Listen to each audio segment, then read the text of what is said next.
My name's Carrie, and this is The Creative Obsession. Thank you so much for stopping by and hanging out with me. It's been a while. I last recorded about 3 weeks ago because if you are a frequent watcher, you saw that I had some company. And so due to that, things got a little bit delayed, but here I am, and I've got a lot of stuff to share with you. Yes, my friend came from California, and we went to see the Pink concert, which was pretty amazing, and we had a lot of fun and a great visit. And we did do a little bit of crafting, which I'll share with you in a little bit, but it was nice to visit, and then it's just been busy ever since then. So, you know, it's been a little while. Normally like to record every couple of weeks, but I do also like to have a lot of content. So I think I'm doing good. By the looks of what's all sitting right here, I think I've got a lot to show you. You can find the links to where I am on social media, Etsy, all that kind of stuff in the description box below this YouTube video. There are active links that you can just click on. It takes you right to where you need to go. If I talk about any kind of pattern or anything that has a website or a link to a pattern page or something like that, I will also put that down below in the description box. So hopefully that makes it easier for you to find what you want to find regarding anything I might talk about. So I want to start off with what I've been doing sewing wise. Last episode I hinted about some projects that I was currently working on or had just finished maybe. I think I may have just finished them. And I didn't want to talk about it until I gave those to the people that were going to get them. I made them as gifts. So I pre-recorded a little short little clip, almost short by 10 minutes, 10-minute clip of what it was that I was working on and kind of talk about that. So I'm going to put that in here, and then when we come back, I'll show you what I am currently working on. I wanted to take the time to show you one of my latest quilts that I made. I wanted to make sure I gave enough time for the person that I made it for to receive it before I showed you guys. So I'm filming this at a different time than you're watching the podcast, but I wanted to share it with you. So when I pulled this out so that I could show you the pattern, I realized that I took this class to learn how to make this and got the pattern 10 years ago. So it was always one of my favorite things that I've made, and I made a wall hanging out of it and always wanted to make another one. And what it is it's called A Compass for All Quilters by Sharon Craig. And I took the class to learn to do this at I don't know if it's still going on. It might still be. But it was called Quilt Camp, and you would go away for the weekend, and it was basically a retreat where you would go and you would take classes from national teachers, and you stayed on bunk beds in a camp at the coast, and every day you had a different class, and you would learn something new, some new technique, some new pattern, something like that. And so I took the class, and it was just a lot of fun. I just remember really enjoying it. So what you make is you make these stars, and you use templates. So she had templates that we used, and it just goes together really nicely. And so then what I did is I wasn't sure. I wanted to make something for this person just because he's just touched me in a very kind way. There's just been a connection since I first met him online. So, oh gosh, that sounds really creepy, doesn't it? Okay, I'm talking about David. If you guys all know David as David Dog Dare, he used to do a podcast, hasn't really done anything like that in a while. And from his first podcast, I just felt a connection with him. And so we've become friends online, and we converse, and I think about him often. And I've been wanting to make him something. And then he and his partner just moved into a new house, and I thought, perfect, I'll make something for their new house. So it sounded really creepy the way I was describing it before, but he's just a super guy, and just so kind and thoughtful and generous, and I just really wanted to do something for him. So first I didn't know what I wanted to do. I wasn't sure, and I knew that when I found all the right ingredients, meaning the pattern and the fabric kind of going together, I would know what I wanted to make. And so I found this fabric on Craftsy. They were actually having a sale on their fabric, and it's from Marcus Brothers, and it's called, I think it's called grunge muslin or something, weathered muslin or something like that. And it was just really cool. So that's what I got. And when I got that, I'm like, perfect. I know what I'm going to make. I'm going to make that star pattern. So I made him a table runner. And so I just made 3 blocks of the 3 of the star blocks and put them together as a table runner. And then I just really had fun quilting it. So the fabric, you can really see it here. It looks kind of weathered and worn out, and it just looks really cool. So I thought I'd kind of share with you kind of what the quilting process was like. So I quilted this on my long arm, but it doesn't mean you couldn't quilt like this on your domestic sewing machine. It wasn't anything that could only be done on a long arm. So you make the star. The star's all pieced, it's all sewn in, and then you applique the center circle.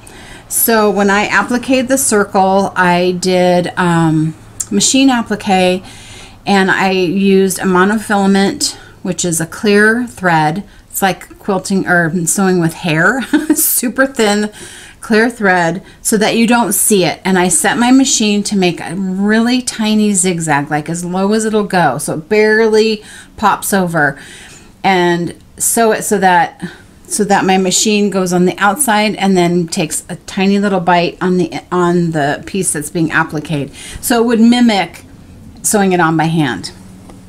So I did that, got those all sewn on using a stabilizer below it. So if you do this, you still need to use a stabilizer that just helps all the pieces stay straight when you're doing any kind of applique. And then it was ready for quilting. So I put on my long arm. You know, everything sort of came to me as I was doing it, which I love. And so I would, being that I'm not in the business anymore, I can leave something sit on my machine for a while instead of feeling like I got to get it out. So I would think, okay, what am I going to do? Okay, I know. I'm going to do just a swirl in the center. Being that it's for a man's house, I didn't want to make it too floofy. And my style of quilting can be very whimsical, but I wanted to keep it kind of classic, I guess. So I used a variegated thread, and I did the spiral in the middle, and then I just marked from, I think I measured from the tip of the star, and I marked down, I think, 1 inch, and then like another 1/2 inch from that. And so I used a curved ruler and went up and back, and then up and back, and did all of that all the way around, and then did the little triangle that's in the middle to wherever my mark was here. And then that made the spike design. This outside design, that was the last thing that I did because I just didn't know what I wanted to put in there. But I used my curved ruler again, and I just made a little tick mark to know where to aim for. And as I went along, so I used a ruler to do that. Then I went across, and then I went in and did the smaller triangle, moved over, and did that. So I was able to do the whole thing in one pass, so I didn't have to stop and start in each section. I was able to do it all continuous. And then I also did that curved line on the outside with the variegated thread that I used in here. I also did a circle around it, and then did like pinstriping in a dark brown on the outside. So it looks really cool on the back. Now the back piece I dyed. You can see that I didn't get the dye there, but it kind of followed the same style of the fabric. I took some quilter's muslin that I had, and I dyed it a green color because I thought that kind of just tied everything together, and I know David likes green. And so yeah, so then there's the table runner, and I love it. I loved making it. I loved designing it. I loved quilting it. I even bound it like all in one shot, which if you know me, if you watch my channel, you know binding is the last thing I like to do. I don't like to do binding, but this was just a joy. And I think part of it is because of who I'm giving it to.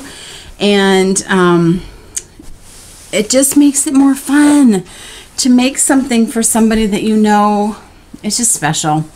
So I will be sending this off to David probably today or tomorrow, and so hopefully he'll have it soon, and he'll have it by the time I record the podcast. You know, I love to make things for people, and it's fun for me. I get a lot out of making it for somebody. And I really love when it's something very specific for that person that just makes it such a joy. And it's funny because I had really kind of lost my quilting mojo for several years from long arming and from long arming for so long, and just got so burned out on the whole quilting scene that I just really didn't do it much. But doing this and working on the other quilt that I'm working on, the Forest Friends, for my niece, has kind of brought that quilting joy back to me. And so that feels really good. So, I hope he likes it, and I just hope he likes it. And if not, I still enjoyed all of the parts of making it, every single part of it. So that's my one big thing that took some time, and I couldn't be happier. Let me show you something else I made. My friend Michelle is having a birthday, and Michelle is of the Naughty Knitwits. You guys might know her, you might watch her, you probably all do.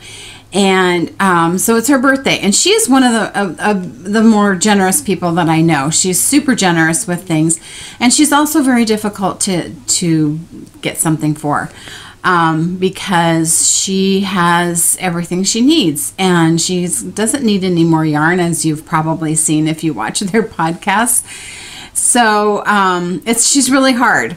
So I thought, you know, she's working on a brioche blanket, and the blanket is growing, and so as the blanket grows, it's like you need a bigger bag. And I thought, let me make her a big bag. So I got some of this adorable sheep fabric, and then I quilted it. I just quilted the whole fabric. And then I made this big tote drawstring type bag. So it opens up really big. The fabric on the inside is little yarn balls. It was a coordinating print that came with the, or that, you know, matched with the fabric. And you just do that. And so she can haul her blankets around. So I hope she likes it. I will be giving this to her probably in a couple of weeks.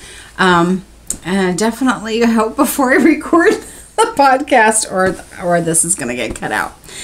So I've got a couple other little things to give her with it, but that was another fun project to make, just because it's so cute, and don't think it's something she has, which is really hard to come up with. So that is my recent quilting story, and so I'm gonna send you back to the podcast.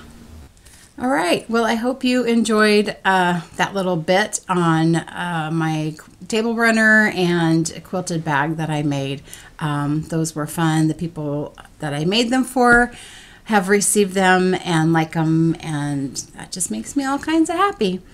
So since then, I did do another sewing project. While my friend was here, she showed me how to make coasters, and she had tried to tell me how she did this over the phone when we talk, because we talk on the phone all the time.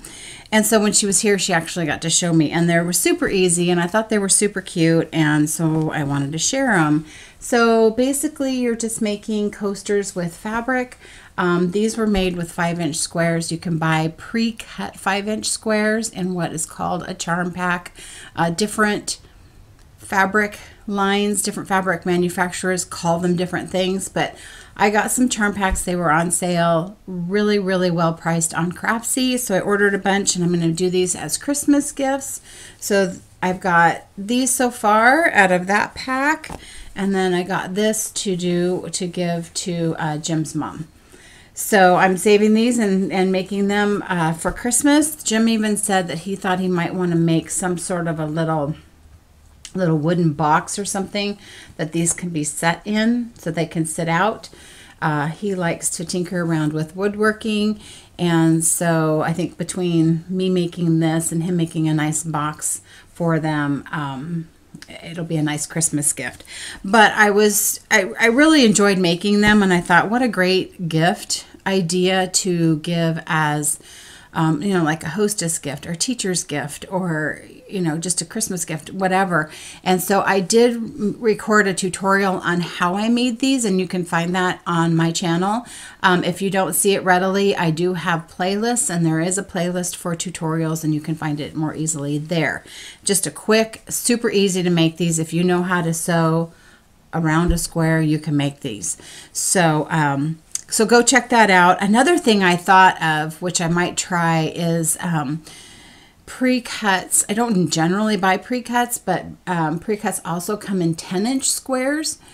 And I thought, what if you made this on a bigger scale, and then you would end up with, probably a 9.5-inch square. And if you used these use like cotton batting, but there's a batting that's called Insulbrite, I think.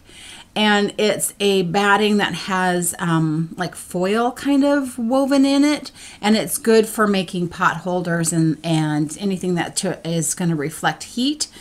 And I thought, what if you use that kind of batting instead, and you could make more like a pot holder, a trivet, to set a pot on, or if it was big enough, you could use it to just grab. So I might try some of that. I don't have any 10-inch squares. You can certainly cut fabric that you already have, and it's a great stash buster to just cut a bunch of fabric at whatever size you decide to make. These will turn out to be whatever size finished product you have. So anyway, I think I might try that. I don't know, we'll see how far this goes with Jim making the boxes for them, and that may be just plenty as a gift. So that was fun.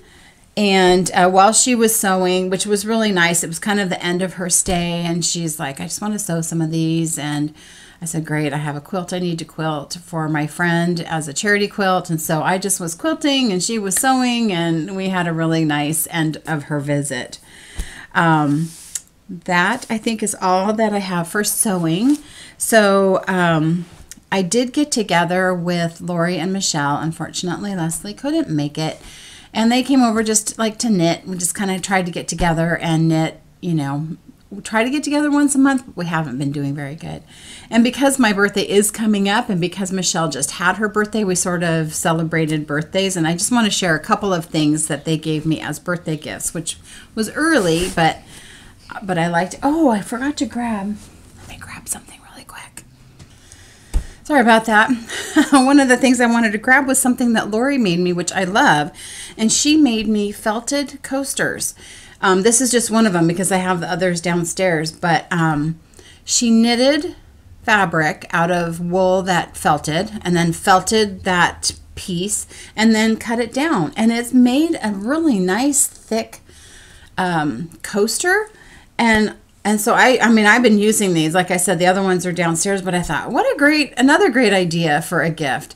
And so then of course my brain takes off and just goes, oh, you should do all these other things.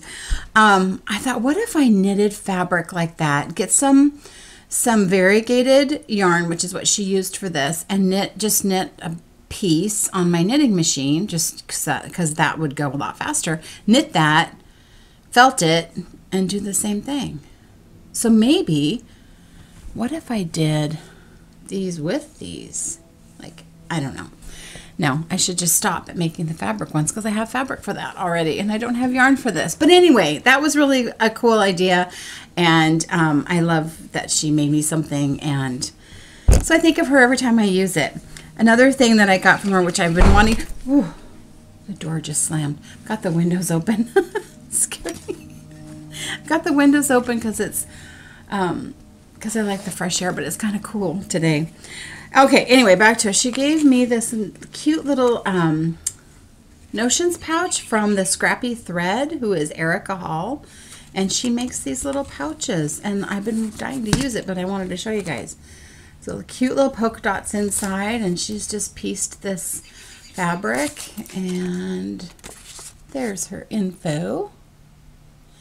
So that was cool. A really cute tape measure that's got like a quilt, kind of a patchwork star on it, kind of embossed in there. And then a couple other little things, which was just really nice. And I mean, how nice is it to celebrate your birthday early? And Michelle surprised me and gave me, I am now the proud owner of a Nanette Makes bag.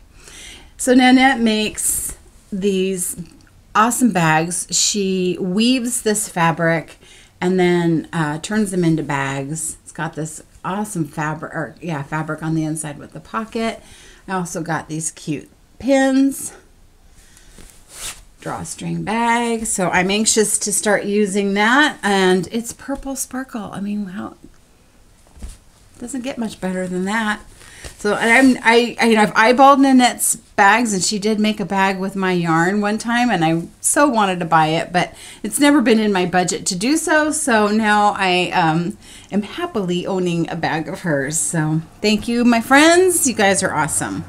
I have to apologize a little bit. I should have said this in the beginning. I've been having terrible allergies, so my voice is a little hoarse. My eyes feel really tired.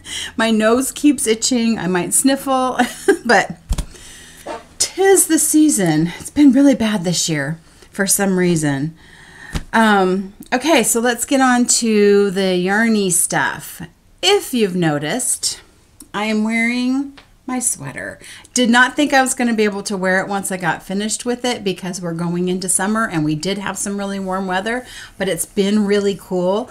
And so today's a perfect day to wear it. It's a perfect spring, even though it's made out of wool. It's a perfect springtime sweater because we're only at about 60 degrees if we're lucky. and it's breezy, and I like to keep the windows open because I like the fresh air, so it's cool. So yeah, it fits pretty well. I still feel like I have some kind of bunching issues around where I attached the sleeves to the raglan seams. I know it's me. It's the way I did it. It's the way something, but I don't care because it fits pretty well, and it's just something I'll wear around the house. I mean, I don't usually go very many places. So yeah, there's my sweater, and I love it, and I'm glad it's done. I wove in all of the ends, so I am wearing it legally. And yeah, so this was a pattern by Janine McCarty called That 70s Tee. So it's more of a t-shirt style sweater, but yeah, super cool. I don't normally wear neon, but I just felt like doing that this time around, and because of it being more of a springtime, summertime shirt, and I'm good with it. I like it. So happy to have that off the needles, because you know it's a big project, and so that was good to get that off, and I think it fits well. I think it looks good, and I'm super happy. Last time I also mentioned the issue I was having with my cardigan that I was making. So I don't have the pattern page with me, but it's Seeing Stars by Alicia Plummer. And my issue was I knit the sleeve and the sleeve was too tight. And so I asked for suggestions, and you guys were awesome. And I did some of those. So first, what I tried is steaming the sleeve to see if it would relax. It relaxed a tiny bit, but not enough. It was still feeling a little too snug. So then I wet it and blocked it. I stuck like the sleeve in the sink and soaked it and blocked it that way. It did relax it some, but not enough. It still feels just a little bit tight. So right now I am at the point where I'm going to need to tear out the sleeve. I'm not tearing out the whole sweater. Oh my gosh, I'm all tangled. I'm not going to tear out the whole sweater. I'm going to tear out the sleeve back to, I think about here, like where the like where the armpit join is. I think that's about where I'll be able to tell with my tails will be in there. So I'll put it on waste yarn, like a lifeline sort of where that is, and I'll just rip it back. And then I'll go up a needle size. I may even try and go up 2. This was knit, I believe, my bag is somewhere else. I believe it was on a 7. So I was thinking of going up to an 8, but I may just go up to a 9 and just say, screw it, let's just go to a 9. I'll let you know. Right now it's in timeout because I wanted to get this finished. So any sweater knitting that I did, I worked on this. And then of course I picked up another project and but I want to get this done because I think this would be a really good sweater to take with me when we go to Alaska in August. So really that's all I have to do is the sleeves, but I just got to get the sleeves right. So thank you everybody for your suggestions. As frustrating as it is, I know the right thing to do is to tear it back because I won't wear it the way it fits right now. And that's not okay. Okay, that goes over there. One of the new projects that I decided to try, and it just, sometimes I'll see something and I'll just be like obsessed with it. Hence the name. But the creative obsession comes by me, honestly. So I got totally obsessed when I saw Attic 24. She is a prolific crocheter, and I love the colors that she uses. She crochets blankets and all different kinds of things, and she was showing that she was making these mandalas. And so I thought, oh, I have to do that. I have to do that. And it just was bugging me, just kept noodling at my head. And so finally I just said, okay, I'm going to just do it. So the pattern is actually from Lila Bjorn Crochet. Hopefully that's focusing. So it's a free pattern. I think I had to go to her blog. I honestly can't remember where I found it. So they show it on, if you can see, it's on like a wire ring. And Attic 24 was crocheting hers with DK weight yarn on this ring that she got on Amazon, but she's in the UK. And so we have different products here in the US, and I couldn't find the metal ring. So I just bought the same size that she did, but in an embroidery hoop. And I thought I can always paint it, or I can crochet around the edge of it or whatever. And I thought really all I need is the middle hoop because I just need the circle. So I thought, okay, let me just try this and see if I can make this work. So I found some yarn on Amazon, some little minis of cotton DK weight yarn in a variety of colors. There's all different colors in here. And they're all spilling all over. Because Attic 24 used DK weight yarn. I used the same hook as her. It's a 4mm. She may have even used a bigger hook. I'm not sure. Seemed to be appropriate for the yarn because the yarn doesn't really have too much. Oh, 3 to 4. It says a 3 to 4 hook. I'm assuming that means a 3 to 4mm. I'm using a 4. Anyway, so I'm following the pattern, which is extremely challenging for me because I don't crochet. And so it's got great pictures. I mean, she's got really good pictures, step by step. This is where you should take the stitch and blah, blah, blah. And so, there's multiple times that I didn't quite get it in the right spot. And so when I got all the way around, I didn't have the right number of whatevers. So, it's slow going, but I was intrigued by it. And so I got going on it, which now just looks like a doily, which is basically what it is. Then I thought, oh, let me see how much further I have to go before it fits. Well, it's already like too big for my hoop because it needs to like really stretch to the hoop. And it doesn't really need to stretch to this. Can you see that? If I could hold it right. Let me not show you the back side with all the tails. How about that? So as you can see, it's about the same size as my hoop. And I need it to be smaller so that you can really pull it out and stuff. And according to the pattern, I still have like a few more rounds to go. So the pattern is written for fingering weight, and I just thought that I would just kind of copy Attic 24, but she clearly knows what she's doing better than me and has made some sort of adjustment because it didn't work. So at this point, I don't know. This isn't going to work, and it's really just a doily, which I don't need a doily on anything. But that took me days to do. You know, once it got pulled out, it was going to look really cool, and I don't know. So my grand idea just sort of went, I don't know. I might still work on it, but now I'm thinking, well, now I need to just maybe use fingering weight yarn. I liked the idea of using, you know, like a solid color and playing with that. So I don't know. It kind of lost its pizzazz after I realized it wasn't going to fit.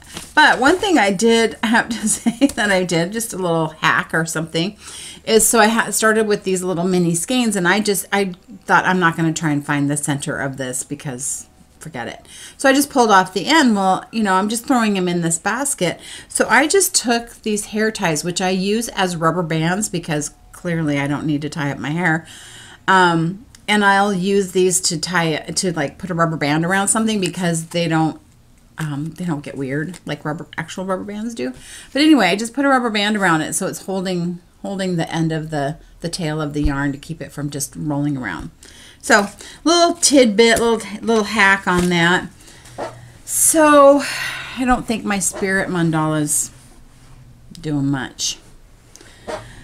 Another thing I was working on quite a bit is, well, not quite a bit, as much as I wanted to, was my noodle, little noodle stuffy by Susan Claudino. So as you know, I was making this for my niece for her birthday, and her birthday is tomorrow. And he doesn't have any arms and legs, but isn't it cute? He has ears and he has a face. And he's really cute. He just needs some arms and stuff. So I did start a leg and I didn't get very far. There you go. There's his leg. So I'm just knitting this out of some red heart yarn that I had because I just figured this would just be something she could toss around in her car as a little mascot. I do have a gift for her. This wasn't her gift. It was just going to be kind of a fun thing to give her with her gift. So now it'll just be a fun thing to give her maybe for Christmas. But I just wanted to show I did get his face on there, and I think he's pretty cute. Lots of pieces that you have to make to sew on. I do also, I should say, okay, I have a hoe. I did actually finish one sock that I started. I don't even remember when I started it, but it is Curse's sock by Zoe Carter, and I liked it because it had the zigzag, and I had this rainbow dash yarn, and I thought that was like a super cute with that. I struggled with it because the pattern's written for DPNs, and I don't knit my socks on DPNs anymore. I really like Magic Loop. And so I thought, well, let me try it. Let me just put it on there because you do have to kind of move stitches to keep the zigzag going. And I thought, well, maybe it's easier with DPNs. But I was finding that I wasn't picking it up because I just didn't like, I liked my DPNs because I bought the Knitter's Pride Zings, which I do like as DPN needles. I just don't like that style of knitting. I really like just knitting with my Magic Loop. And so when I got to where the heel is, like I got through the patterning, and then you just basically carry part of it across the top of the foot.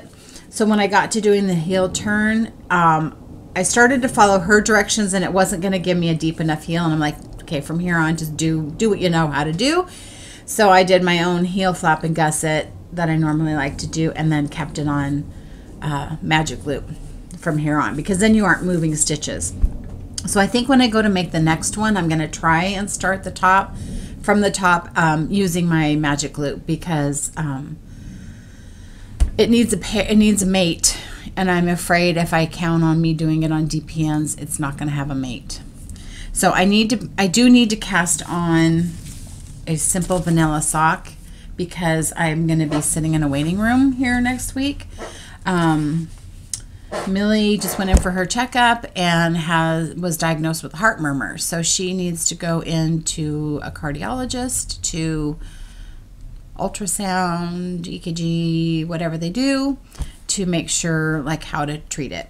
So that's a big bummer. And that's going to be a big expense. So please buy some yarn so I can afford to pay for it.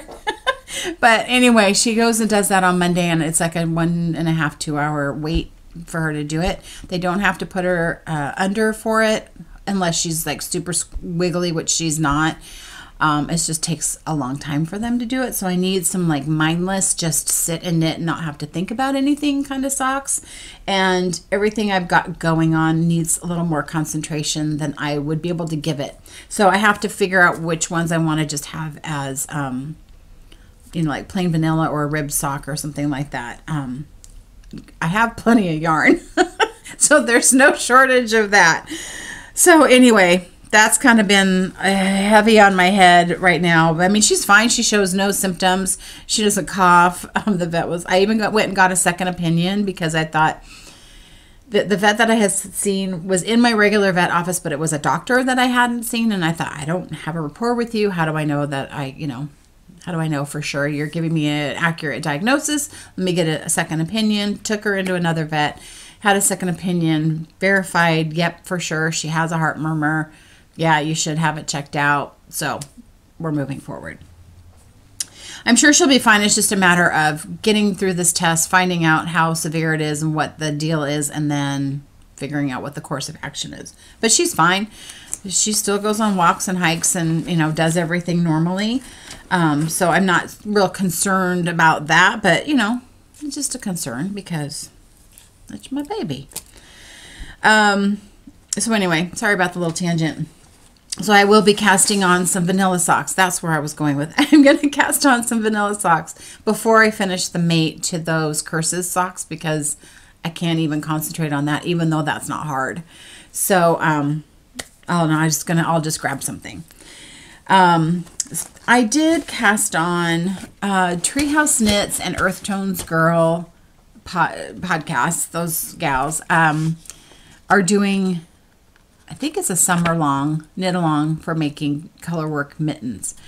And I had seen this pattern when I was watching Allison's podcast. She made these quite a while ago. She is For Knit Sakes, and she made the Wishmaker mitts by Erica Huser. And I loved them. I just thought those are super cool. I need to make those. So I cast them on. And there I am. These are not something I pick up all the time to knit. It just depends on where I am because I do have to sit and watch the chart and read, you know, focus a little bit on that.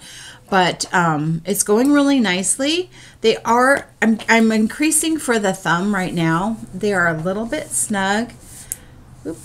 So they'll go about like that. No, they won't go like that. They'll go on my other hand. I guess the design.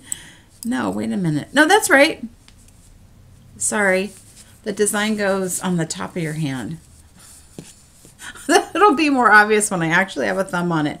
So anyway, they're a little snuggish, but I think they'll be okay, especially once they block. I'm keeping my floats loose. I went up a needle size than what the pattern called for. I'm finding out that even though I don't have very big hands, I have wide hands. So my hands are short and squatty, kind of like the rest of my body. So I need bigger sizes for my hands because my hands aren't narrow. But I think they might be okay. So the purple I'm using is a Blue Moon Fiber Arts color that I picked up a couple years ago when they had, they'll do it once a year, they'll do a barn sale, and so it's like seconds. This ball actually happened to be having a knot or something in the middle of it. I was going to make a hat with it for my friend. If you remember quite a while ago, I was going to do the Hamilton hat for my friend, but I decided not to because in order to get the size to fit her head, the gauge would have been so loose that the color work wouldn't have looked good. So I did keep that color. So this was an old color that I did. This was Damn It Janet.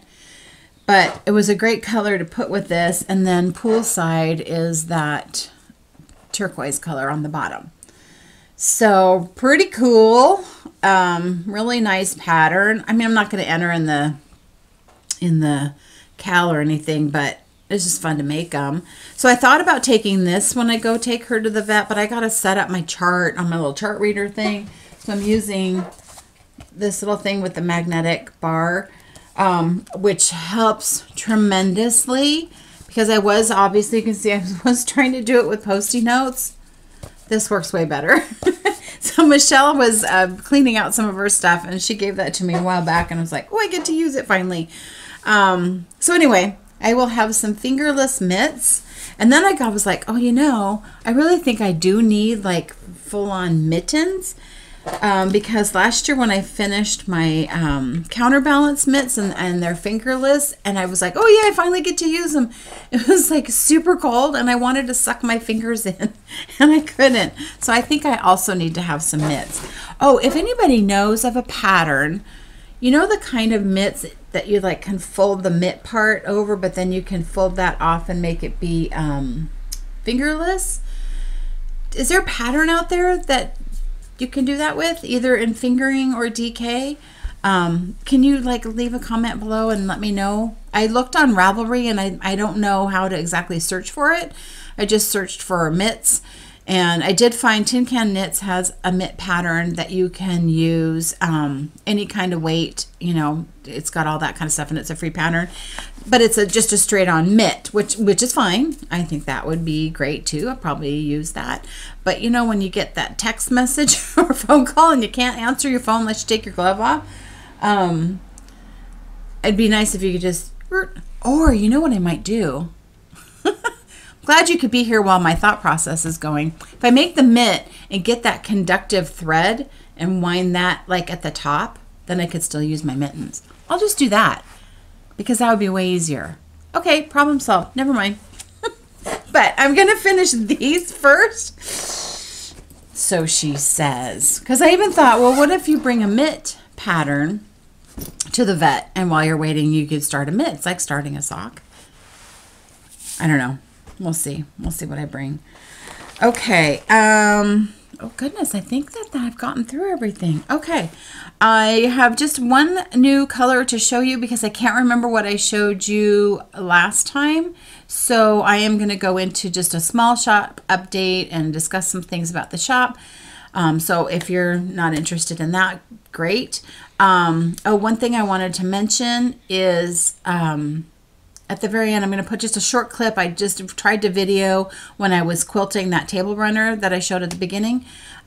Just a quick video just to show you what my path was on how I did it. It's really hard to video that when I'm needing to do ruler work, because the way I would normally set my phone on my machine kind of blocks my view, and I can't do that when I'm doing what I was doing. So I had the camera setting aside, and then the machine, and then it's like focusing on my arm or whatever. So it's just a quick little blurb at the end. But I'm going to go get some yarn, and I'll be right back. But if you're not interested, thank you for being here, and I will see you next time. If you are interested, hang on a second. Okay, when my friend was here, I didn't get any dyeing done, so it's been a little bit of a low dyeing couple of weeks. But I did dye up some more Mystical, and I put some in the shop, but I am going to make a sweater. I'm going to, this is Royalty, this dark purple, and Mystical. I'm going to stripe them, like every 2 rows, do a stripe of each. Because I figure if you're alternating skeins, that's what you're doing anyway. Why not make it a design element?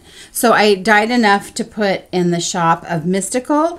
But when I first went to dye it, I kind of goofed on the percentages of the dye, and I came up with a new colorway, which is super gorgeous. So this is Cosmos, and it is basically the same colors as Mystical, but just a more of a saturation. So I have it on my Cushy sock base, DK, and my Sparkle. So you'll find that. I also put some more Rain Cloud in there, because, and I'm going to dye some more of this for me. I'm going to be making that Cranberry Goss pullover sweater. And I want to make it out of this. So this is a really pretty blue-gray color, but then look at how good that goes with it. Isn't that pretty? Oh, look at that. You did like a really gentle fade. Come on. So anyway, there may be some new colors in there since the last time I recorded. Like I said, I can't remember what I talked about 3 weeks ago. But yeah, this one's like super pretty. Super pretty. So link to my shop down below. I am going to be looking at changing my fingering sock base. I got this cushy sock, which I do like, and it's got a lot of yardage, and it knits up really well. Like this is what this is made out of. But the supplier that I got them from, originally got them pre-skeined, and then now they don't have them pre-skeined. And all I can do is get them on a cone, get the yarn on a cone, which is fine, but I don't have an automatic skein winder, or, yeah. Like, you know, I like to you put it on your Swift from the cone to make a hank. I have to do that by hand for each skein. And I just can't do it. It's too time consuming. And so they don't know when they're going to get it. And I'm like, you know what? I can't hassle with that. So I'm on the search for another base. I've got some ordered from another company that's going to be coming in hopefully today or tomorrow. And I will play with that, see how I like it. If I don't, then I'm going to go back to my lovely base, which I did like a lot. I was just hoping to try, I was really wanting to try and find a 4-ply fingering that was plump and soft and on all that. So I'm on the search for that. I hate that because I don't want to be changing back and forth, and you never know what base you're going to get, but I have to find one that, that I can rely on. And right now from the supplier that I got this yarn from, my cushy base, I don't feel like I can rely on them to give me what I need. I am not going to invest in an automatic skein winder thing because they're super expensive. Jim had talked about trying to make me one. That may or may not happen. I can't count on it happening in my time frame that I need. So I need to be able to buy them pre-skeined. And so I'll keep you updated. I hate, like I said, I hate the fact of changing because I don't like that. I don't feel like that's very professional, but I wanted to be upfront of what's going on. So I'll figure it out. I'm excited to try the new base that's coming in because I'm, fingers crossed it's what I need. So that would be it. So please hop over to my shop, buy some yarn so I can pay my vet bills. And, have fun with your crafting, and I will see you in a couple of weeks.